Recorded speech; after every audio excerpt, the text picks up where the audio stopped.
The mechanics of the film projector. One of the most impactful pieces of engineering is the technology of movies. They've shaped every aspect of our lives. Today, of course, they're created digitally, but I celebrate here the stunning engineering that gave life to movies, the technology that tricked the mind into seeing a moving image. Film came in many sizes, from the giant 70mm, popular in the 1960s for epics like Lawrence of Arabia, to 35mm used for most feature films, to 16mm for schools, and even 8mm used by home enthusiasts. The larger the film, the greater the resolution, of course. All worked with mechanisms similar to common 16mm projectors. I'll examine this Bell & Howell 1580 16mm projector built in 1979. We'll look at the shuttle that starts and stops the film, the shutter that strategically blocks light, and the photosensor that reads the sound, all of which operate in harmony. To create the illusion of movement, a series of still images, the film, is pulled off the supply reel, threaded in between the lamp and lens so the image can be projected, then run across the sound drum, and finally coiled onto the take-up reel. However, it isn't as simple as that sounds. To see why, here's what happens if you just move the film continuously past the projector's lamp. What you see is a blur. You can just make out the images. Here's what really happens shown in slow motion. A frame appears on the screen, not moving, then the screen goes blank, and then the next frame is projected on the screen. The projector must hold the image on the screen for a moment and then cover up the image while the film moves to the next frame. Two mechanisms do this. First, the shuttle. The shuttle has 3 teeth which engage the sprocket holes in the film. The shuttle moves back to disengage from the film, then moves up, then forward to engage the film, then moves down, pulling the film with it. The film is stationary most of the time and only moves when the shuttle is moving down.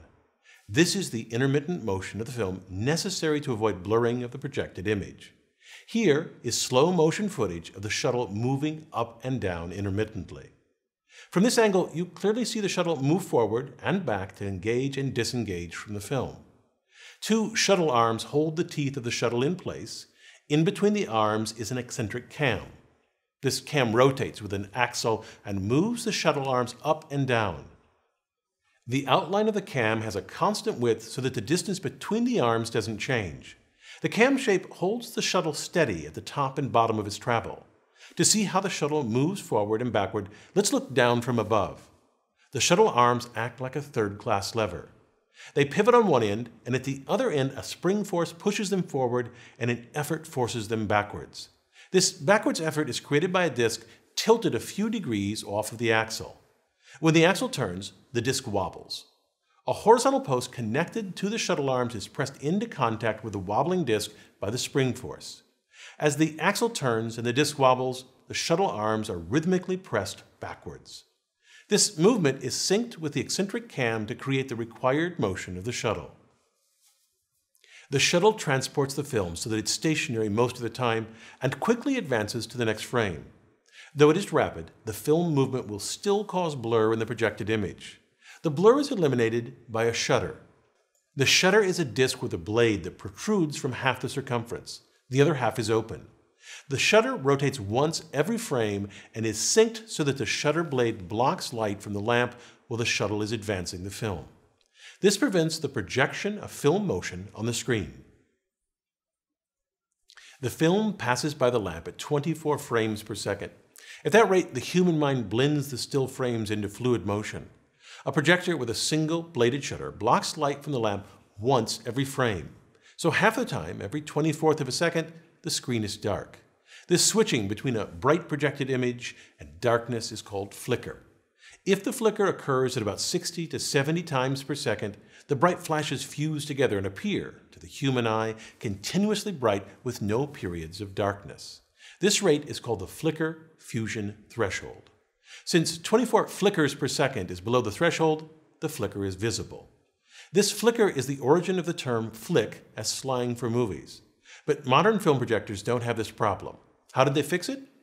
Originally, shutters had a single blade that covered the advancement of the film with an open section that showed the picture. Modern shutters have 3 blades. The first blade covers the film motion. The second 2 blades block the light even when the film is stationary. They only serve to increase the flicker rate. The 3 openings allow the image to be projected half the time.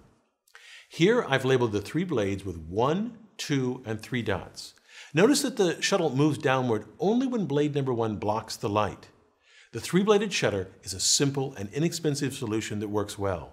The frame rate stays at 24 frames per second, and the flicker rate increases to 72 flickers per second, above the flicker fusion threshold, so the movie appears to move smoothly and without distracting flicker. This means if you watch a film in slow motion, you will see a single frame is flashed on the screen 3 times before the next frame appears. A subtle but important detail of film projectors is the film loop. The loop allows for 2 kinds of motion of the film, intermittent and continuous. The key is they happen simultaneously. The film must pause in front of the lens to project without blur, but must also move continuously for the proper playback of the sound. The top sprocket pulls the film from the supply reel continuously. A loop of slack film starts to form. This slack allows the shuttle to quickly advance to the next frame without tearing the film. A second loop of slack film at the bottom also forms. The bottom sprocket pulls the film continuously. This is important because it allows the sound to be read correctly. Sound in movies is recorded optically on the edge of the film. After the film runs past the lamp, it runs across the sound drum. To read this optical soundtrack, light shines through a tube with a slit. This concentrates the light on a small section of the film's soundtrack. A photosensor on the other side of the film measures the amount of light passing through the film at a given time.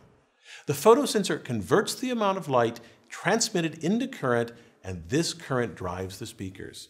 A soundtrack that oscillates slowly produces low-frequency sounds. If it oscillates more rapidly, it will produce higher frequencies. The volume is determined by the amplitude or width of the soundtrack. Louder sections are wide, and quieter sections are thinner. Because the image is projected here, and the sound is read down here, the soundtrack is offset 26 frames ahead of the picture in 16mm films. This offset ensures that the picture and sound are correctly synced. To me, the most beautiful aspect of the film projector is how all the mechanisms are synced. The mechanisms are driven by a single rotating axle. The axle rotates the shutter and simultaneously turns the cam and advances the film. Behind the shuttle is a worm screw that drives 2 gears that are coaxial with the top and bottom sprockets. So this means that with every rotation of the axle, the shutter blocks and flashes light 3 times. The shuttle pulls down a single frame, and the worm screw rotates the gears and sprockets 1/14 of revolution. Since there are 14 teeth on a sprocket, the top sprocket moves 1 frame worth of film from the supply reel, and the bottom sprocket pulls 1 frame through the projector. This setup keeps all the important mechanisms in sync. One thing to keep in mind is that film projectors were designed and built in parallel with film cameras. In fact, in many respects, the technology in both cameras and projectors are nearly identical. I'm Bill Hammack, the Engineer Guy.